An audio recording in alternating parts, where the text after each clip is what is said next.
Welcome back to Man Down Sports. As you can see from the thumbnail, Rich Paul is the topic of discussion today as he weighed in on the GOAT debate on Gil's Arenas podcast.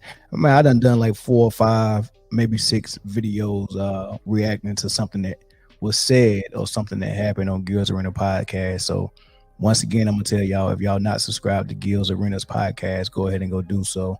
I don't even know why I'm giving them I don't know why I'm giving them the hookup for people to go subscribe because they got enough subs. I need people to sub here. So with that being said, make sure you hit that like button and hit that subscribe button and that notification bell, right? We need everybody to hit the like button. A lot of y'all not hitting the like button. And definitely if you're watching, make sure you hit the subscribe button because we do get probably about 60% of people who watch are not subscribed. So go ahead and hit that subscribe button and make it official. Without further ado, I want to play what Rich Paul said. He weighed in on the GOAT debate. They asked him some questions about it, and he weighed in on it. And I think what he said was an eye opener. The light bulb came on for me on how they think, how he think, how LeBron think, how the whole camp thinks when it comes to this whole GOAT thing. And I kind of had a hunch because they're approaching it in such a different way. They're approaching it in every way that's not on the basketball court, on how they're trying to strategically position themselves, right? Like, instead of, so let me say it this way. Kobe took an approach of, I want to learn everything Mike knows and I want to make it better. I want to do it better. And then I want to take all of that once I make myself a complete player. I want to take all of that and then I want to go and do and win more than Mike did. That was Kobe's thing. Becoming a complete player, becoming a better player than Mike, and then winning more than Mike. That's what drove him. LeBron's approaching it totally different. He's approaching it like, if I do this thing, and if I break this record, and if I do this, and I do that, and if I get this many numbers, and if he's approaching it that way, and then he's not really going into the lab and saying, I want to become a complete player and a better player than Mike and Kobe. He's saying, whatever you got with me is already good to go. All I got to do is get the numbers. I don't want to be a grapefruit though shooter. I don't care if my footwork is robotic. I don't care if my shot mechanics are off and my elbows are always out and my shoulders is all over the place and I shoot a different jump shot every time I shoot it. I don't care about none of that. I don't care if I got a good post game. I'm only going to work out with Hakeem one summer. I'm not going to keep going back and getting better. I just want to do it one summer to get everybody off my back because they keep saying we lost to Dallas with a super team. We lost against Dallas and Dirk because I didn't have a post game and they need me down in the post, right? All of the critics, he was doing things just to satisfy the critics. You need a post game, LeBron. You need to help D-Wade out if he's going to be up top. You need to have a post game. So he worked with Hakeem, put the footage out there, but all I seen is him in one outfit. That means he worked out with Hakeem once. He went to work out with Hakeem one time. And that was supposed to be enough to say, oh, LeBron, he's working on it. He got the post game, but then he got the ring. He started winning, got everybody off his back. And then that's when he started positioning himself. All right, man, let me get this player. If I get that player, it's going to make it easier for us to win. And all he's doing is at the end of the day, now that I'm established, it's the best in the league. Now that I'm established, all I got to do is get the rings and the numbers. Forget about being a great player. Well, he is a great player, but forget about being a complete player and a better player than MJ and Kobe, the guys that came before me. He's not trying to do that. I'm just trying to get the numbers, the superficial stuff that you can look at and be like, all right, now I can make an argument. That's not how Kobe approached it. So they're doing everything around the actual skill set that you have and saying, if I just get the numbers and the rings, that'd be good. The problem is he can't get the rings doing it. Out of all that manipulating and trying to do all these things, he can't get the rings. He got 4. He can't get the 5. He can't get the 6. So he's still behind Kobe and Mike in the rings, and he's definitely behind them as a player. But the numbers he's crushing. So let's hear how Rich Paul talks about. I'm gonna list all the things that he mentioned on why LeBron's the GOAT, and I want you to ask yourself if any of these things he's mentioning have anything to do with how he plays on the court and how he made himself a complete player. Mike transcended the game. When Kobe came, Kobe was a silhouette of Mike, right? That's everything, which is great. But LeBron is the first player to have to deal with a 24/7, 365 news cycle of sports and opinions from those that's not even capable or carry the expertise to give a valid opinion, right? In addition to, no, I'm not gonna really do it how y'all want me to do it. I'm probably gonna do it how I decide to do it. We all know that don't go over well, right? And so then you have this environment and this sports society that's created, right? And so now you have the root against. That's a whole nother thing that Mike never had to deal with because his hardest critic was probably Peter Vesey. Yep. Straight up. You see what I'm saying? Fucking Peter Vesey. But I just think LeBron's antlers is in platinum and Michael's may be in gold. Why? Because when you think about, he had to be compared to Mike. Who did Mike have to be compared to? Talk about it. Right? You talk about, oh, he lost this X amount of finals. Well, how many finals you been to? 2. How hard was it to get there? Extremely. How many finals you been to? Not a goddamn one. What about you? Why didn't you go? Hard. Had to go to LeBron. The answer to why Kenyon Martin and Gilbert Arenas didn't go to any finals is because they never played with a super team in Miami. I think if Gilbert Arenas was playing with Wade and Bosh, with Ray Allen coming off the bench, they probably would have made the finals, right? I'm pretty sure Kenyon Martin, actually, he did go to the finals because he was playing with J. Kidd. Only J. Kidd. So for Kenyon Martin to get to the finals out of the East twice, all it took was J. Kidd. But what if Kenyon Martin was on that team with Chris Bosh and Wade and Ray Allen, where he had went to 4 straight finals, right? So you can't ask a player the level or the caliber of player of Kenyon Martin and Gilbert Arenas. Kenyon Martin wasn't a superstar. Gilbert Arenas, borderline superstar. You know, he was approaching superstar status, and let's say he did reach it, he probably sustained it for 2 or 3 years at the most, right? But I wouldn't say he was a superstar, but he was daggone good, very close. But he ain't never played with 2 other superstars with a third superstar coming off the bench that was past his prime. I would say Ray Allen was past his prime. So yeah, but he never played with that type of roster, right?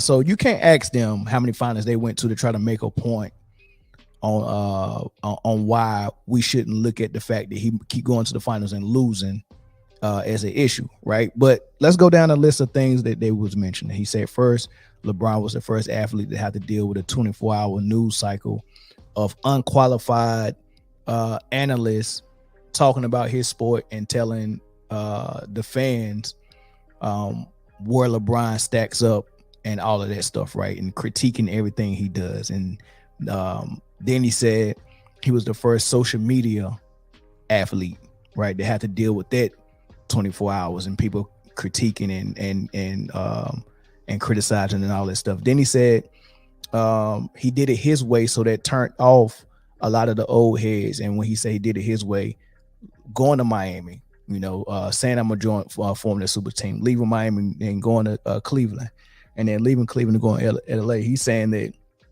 the fact that he was doing things like that, which is different from what the old guys was doing, turned a lot of people off. So he's saying that got people to kind of root against him. And then he said that he had so many critics, and he said MJ didn't have any critics except maybe 1 or 2. And then he said he's been compared to MJ his whole career. MJ never had to be compared to anybody. No, those are all the things he was naming, right? There's another clip I'm gonna play because he's got another list of things. He listed about 10 things, right? And I'm trying to get to it, but right now that's 5 things I named, and none of it has to do with who the better basketball player is.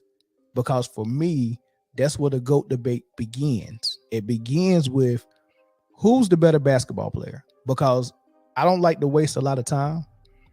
So if I came to you and start arguing with you and saying, let's put Robert Ory in the debate because he got 7 rings, I think he deserves to be in the debate. Why would I even waste time on that, acknowledge that, or why would I even engage in that type of conversation?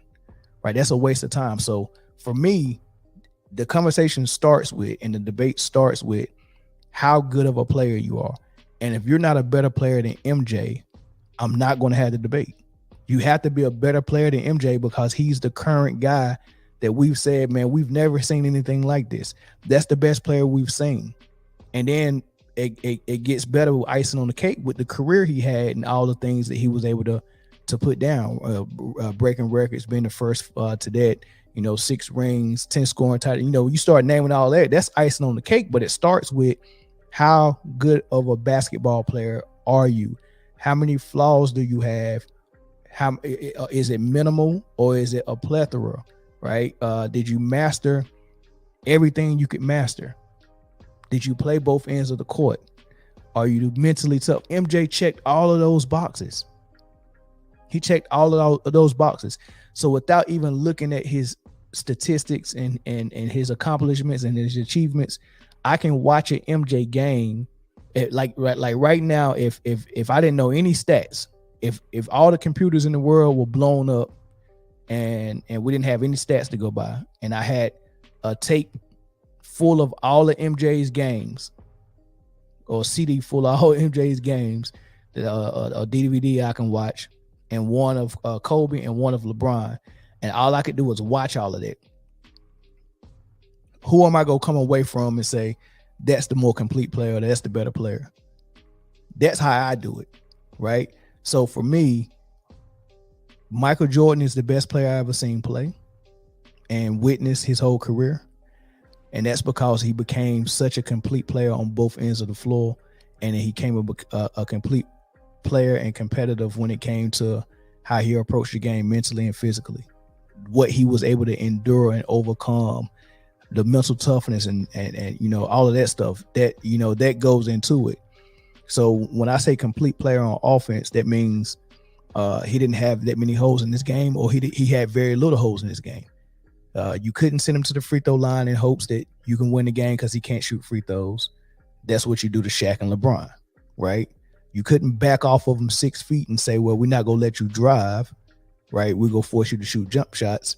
That's what the Mavs did to LeBron in the finals. That's what San Antonio did to LeBron in the finals, right?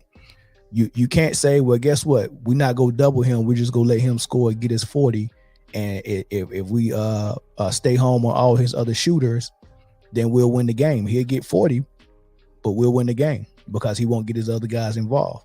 No, there was no game plan against MJ. He was gonna beat you, right?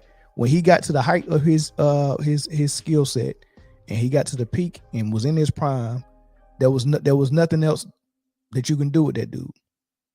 He could only beat himself by going to play baseball and then coming back not being ready, right? So he was a complete player. He could play without the ball. He showed us what he could do with the ball.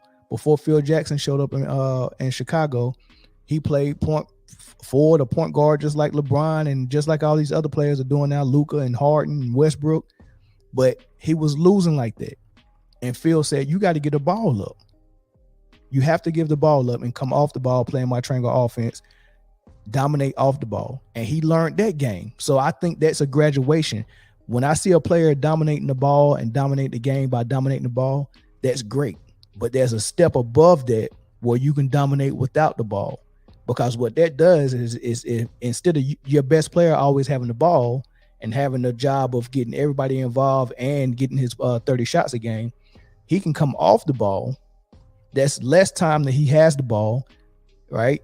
That's more time that someone else has the ball. So now you got two guys that's hard to guard versus just one guy. Everybody else just standing around catching, shooting. You got one guy that can get people involved, and you got this superstar guy that can get his shot anytime he wants to, right? That's a whole graduation from that style of play that LeBron has been famous for that now Luka is doing, right? So he's complete there. He can shoot the jump shot. He don't need 1,000 dribbles to get to a good shot. He don't need to get all the way to the rim to get to a good shot. He can shoot the jump shot. He can come off the screen and shoot it. He can spread the floor and be a catch and shoot player.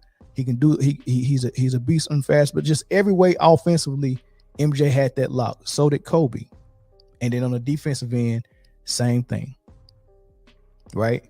So that's a complete player to me. When you go to the LeBron side and you start saying, the reason why he's playing point guard so much is because if you don't let him get the ball and he plays off the ball, you get less of what he's capable of doing. He didn't graduate to that next step where he can catch and shoot. He can come off screens or come off pin downs. He can post up and dominate. Now he has to have the ball. You have to spread the floor. You have to give him a screen, and he's going to use 10 to 12 dribbles and probably 15 to 20 seconds out of the shot clock to try to get into a good high percentage shot for himself, which has to be at the rim, or you double and he's going to make the pass and his shooter can get the shot. That's a step below of what MJ and Kobe was playing in the triangle offense, playing off the ball. So they will never have this conversation as starting with how complete and how good as a basketball player they are. They're only going to have it with the things like what he was naming. His critics, he had to deal with social media and this and that. And I give you a clip of what else he's going to add to the list. But then you got to also think about when LeBron came into the league. Yep. T-Mac, Paul Pierce, AI, Kobe, you had all these guys. And we're talking about this kid. We just saw the clip of his teammates. Oh, he's going to have to join the bandwagon. Huh? And D Miles, my man. Mom was a sweetheart. D Miles took, welcomed me with open arms. Can't blame him for that. Nah. He don't know what's getting ready to take place. Nobody did. You understand what I'm saying? Yep. But yet and still, this is what you get. So now when you talk about the GOAT, okay, the man made a decision to go to Miami. Whether you like it or not, every kid today is saying what? I'm taking my talents too. It was just ahead of his time. It's okay for us to say that. He was the first social media athlete of anything. It's okay for us to say it was ahead of his time. Now, I never think it's an easy way to break up with anybody, especially your wife or, or franchise that drafted you from home. Mm-hmm. So, maybe not necessarily the best decision optically, but the thought and the intent of it was genuine from the heart, boys and girls, but you talk about propaganda, so it's a different dynamic, right?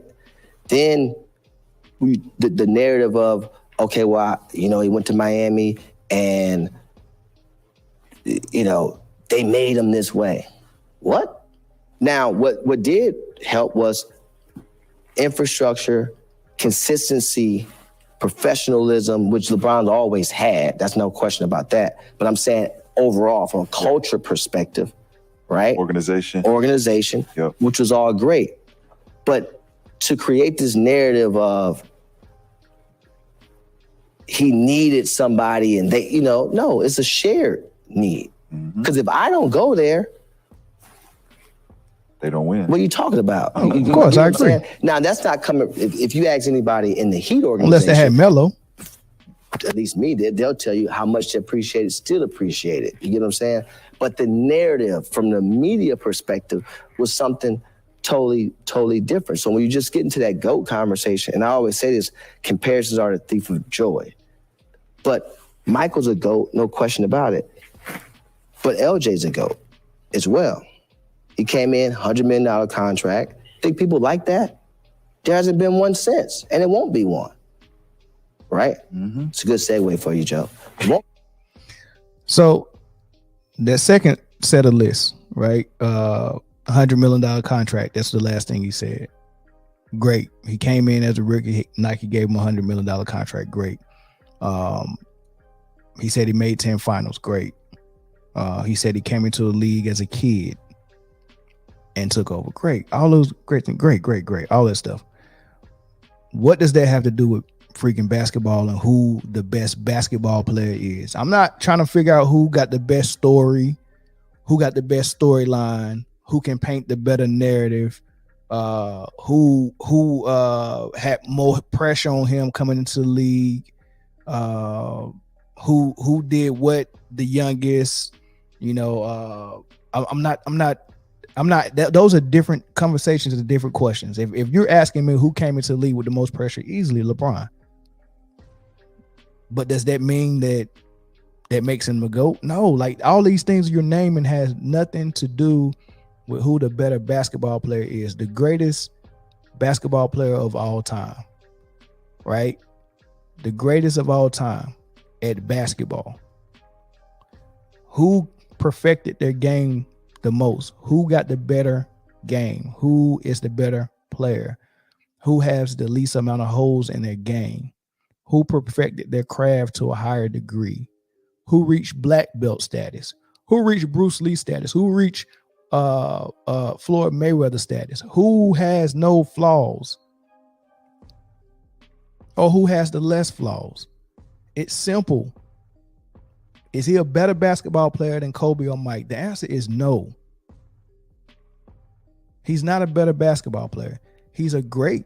He's one of the greats. If you want to say there's multiple GOATs, which don't make sense because GOAT by is an analogy that says, it's an acronym, greatest of all time. That's not multiple people. That's one guy.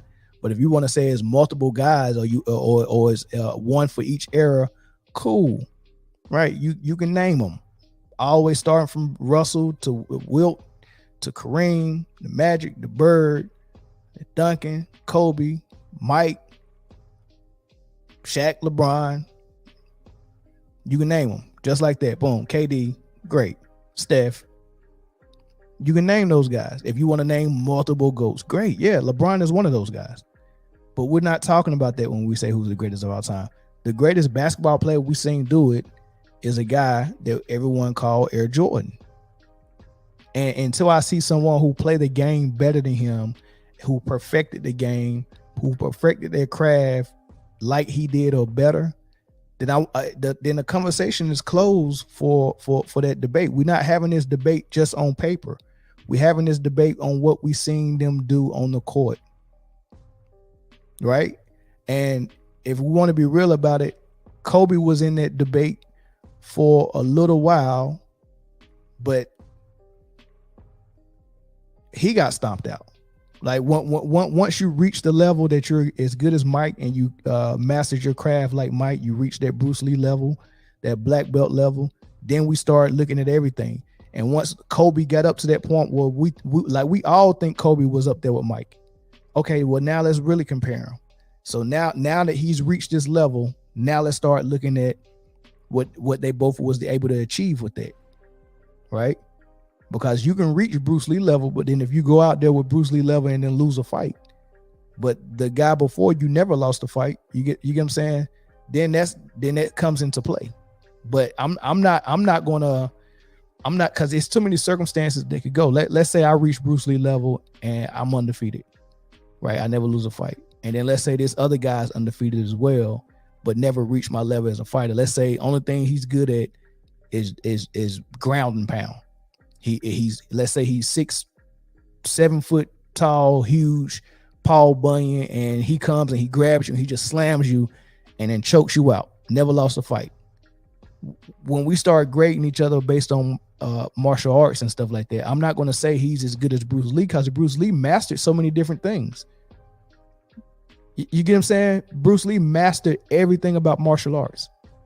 So just because this other guy's undefeated with ground and pound don't mean I'm going to say he reached Bruce Lee status. And that's what it is. Michael Jordan and Kobe put their game to a level this high.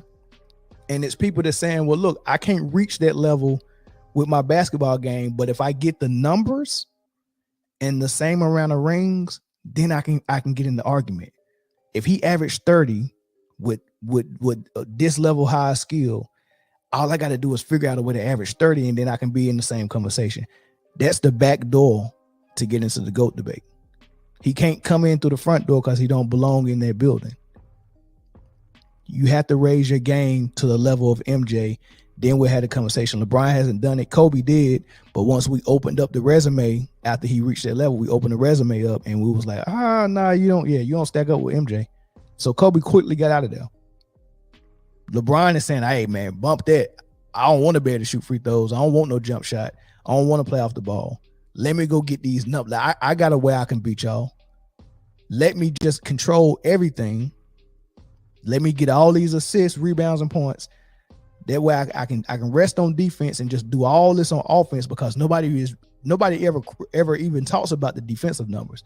They just talk about points, rebounds, and assists. That's it. So if I could put all my eggs in that basket, I know MJ and Kobe played lockdown defense, but guess what? I can get more numbers if I stop playing defense. And then if I build super teams, it'll be easier too. And then I just get the points, rebounds, and assists. That way, when you look in the record books, I'm going to be on top. I got to be in the conversation that way, because I can't become a better player than them. They in the gym too much working on that stuff. I can go lift weights, but man, after I worked out with Akeem Olajuwon, I was like, man, it's a lot to that post game. I ain't coming back. I just do it my way. I'm just gonna run full speed like Giannis and get to the rim and pat and just make sure I got shooters around me. Give me all the shooters in the NBA, and we could do it that way. But trying to get better than them as a player, that's too tall of a task. Let me go in through another way. And that's basically what he's doing. This is the last thing Rich Paul said. When you talk about all the teammates around him that got paid, all the coaches that got paid, all the Lance Blanks, Chris Grant, Danny Ferry, Wes Wilcox was there. He's a GM. Yep. When you just really break down the impact, mm-hmm. right? How could you say that this man is not a GOAT? It doesn't even make sense. It's a different conversation. And when you talk about ratings, driving viewership, jerseys, we know why you're having a conversation. Sometimes it be topic like, it ain't even worth talking about. Why y'all even talking about this? But it's ratings. We get it. It's a business. I understand that. But I'm not going to sit here and just say what you think I want to hear. Which, we're gonna have a conversation about it. And I will have a conversation about it. So you heard what he said at the end. He said, we know why you're having the conversation. It's a business. It's ratings, right? I just did a video either yesterday or the day before yesterday. I'll put the link in the description where I said that same much. I said, look, man, everyone knows who the real best player is that we've ever seen. We know it's Mike. But while LeBron's still playing, it's driving ratings to have the debate. We have to have it. We had it when Kobe was still playing. We have to have that debate. We've got to have it because it brings so much conversation, so many ratings. And he understands that, and LeBron understands that too. So he was like, but look, man, if you go have this conversation with me, I'm going to have it. And I'm not going to say what you want me to say, because I know everybody want me to say is MJ, but where's the debate going to come from if everybody agrees MJ? So it's some people that's actually on Team LeBron for business reasons. Nick Wright, Shannon Sharp, they're on Team LeBron for business reasons. This is their moneymaker. This is their moneymaker. There's people who professionally debate for either Jordan or LeBron. Professionally. Has to be. But everyone really knows, we know good and well, LeBron didn't create and make himself into a better basketball player than Michael Jordan or Kobe Bryant. We know that. I thought it was a good interview. There was a lot of good nuggets in there. We'll react to some of them a little bit later today. But I thought that was real interesting about the GOAT debate and how he said that, because it was an eye-opener, because it really gave us insight on how they think inside the LeBron camp. And that's my opinion on that, man. Is y'all turn the way in, go in the comment section, let me know exactly what you think on this on it. And tell me what, if I was wrong, tell me why I'm wrong at. But I don't think you can. But